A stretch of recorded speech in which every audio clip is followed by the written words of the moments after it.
enchaîne avec Le Monde en plus et on est ravis de retrouver Olivier Ravanello. Bonjour Olivier. Bonjour. On va bien sûr revenir à cette situation extrêmement tendue et complexe aussi en Ukraine. Comment est-ce qu'on peut démêler cette crise? On sait qu'il y a une réunion à Minsk. Est-ce qu'on peut réellement en attendre quelque chose? Le problème, c'est de savoir ce que Poutine a dans la tête. Et personne n'est capable de le dire. Si vous posez la question à ceux qui lui parlent directement, comme par exemple le chef de l'État, il vous répondra que quand on aborde la question ukrainienne avec Poutine, il répond que c'est en effet très embêtant, que ça l'inquiète, qu'il faut absolument faire quelque chose. Il n'est pas du tout dans l'opposition, au contraire, il est là, il vous explique que vraiment lui aussi ça le préoccupe.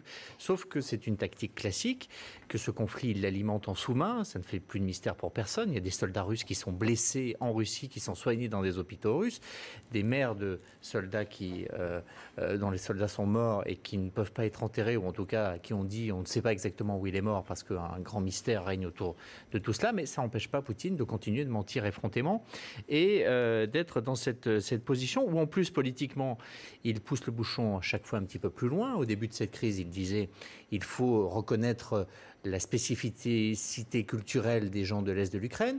Et puis après, c'est devenu, il faut qu'il y ait une sorte d'autonomie reconnue par la constitution ukrainienne. Et puis aujourd'hui, il parle carrément d'un État à part. Donc on voit bien qu'il y a une certaine difficulté à savoir où il veut aller et quel est vraiment son objectif. La deuxième solution avec Poutine, c'est de l'écouter.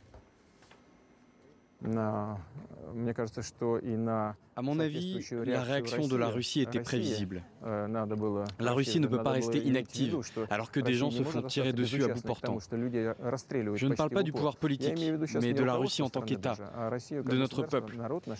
Et bien sûr, la réponse appropriée était inévitable. Parce que nos proches, nos amis vivent là-bas.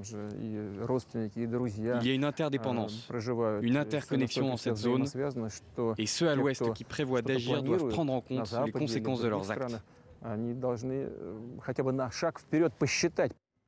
Voilà, ce que Poutine dit, ça fait longtemps que les Russes le disent, c'est que l'Ukraine, c'est un peu chez eux. C'est que les Ukrainiens, c'est un petit peu de la Russie. Ça a remonté jusqu'au Grand-Duché de Kiev qui s'appelait russe à l'époque.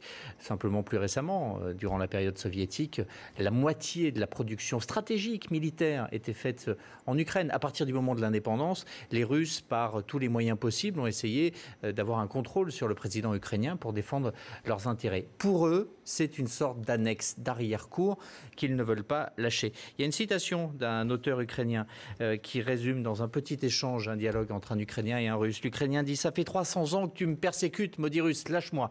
Et le Russe lui répond « Qui ? Moi ?» Tout est résumé. Ça illustre bien. Est-ce qu'il y a quand même un moyen de lui faire entendre raison ou il est vraiment tout puissant, il se sent tout puissant? C'est ça la question qui se pose. Ça fait beaucoup de questions. Les Européens mettent en place des sanctions. On voit que le rouble est en train de s'effondrer. Donc certaines pensent que c'est la bonne solution. Le problème, c'est que ça peut revenir en effet boomerang. Poutine menace de couper le gaz. Il le vendra aux Chinois. Ça ne lui posera pas de problème. D'ailleurs, regardez l'image qu'on vient de recevoir aujourd'hui à propos l'ouverture d'un pipeline vers la Chine, justement pour exporter ce gaz russe à destination de ce nouveau client qui peut remplacer à terme l'Europe. Sans compter que ne plus travailler avec la Russie pour la France, c'est pas énorme, mais pour les Allemands, par exemple, ça représente 0,3 points de croissance. Donc évidemment, Merkel n'est pas prête à carrément couper les ponts. Il reste encore la question militaire. L'OTAN se mobilise. Ça, c'est la pire des solutions, parce que c'est rentrer dans un bras de fer avec Poutine, et il adore ça. Réveiller l'OTAN, c'est revenir à l'époque de la guerre froide, et puis c'est oublier que l'Ukraine ne fait pas partie de l'OTAN. Alors vous me direz, Ravanello, vous êtes très gentil, mais tout ça, ça ne donne pas des réponses.